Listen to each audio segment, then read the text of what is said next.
Matapos mailigtas ni Gabo ang kanyang amang si Mang Rudy sa matagumpay nitong mapaoperahan, isang misyon naman ang kanyang haharapin.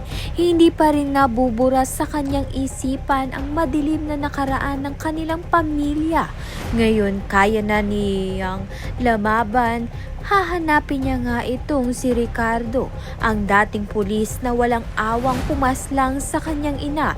Noon, naging marangya ang buhay ni Mang Rudy matapos niyang angkinin ang lahat ng gintong kanilang natagpuan. Ngunit dahil hindi niya binigyan ng bahagi si Ricardo, nagtanim ito ng matinding galit.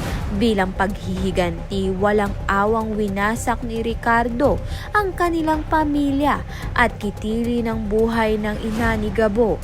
Ngayon, dumating na nga ang oras upang harapin ni Gabo ang lalaking sumira sa kanilang buhay.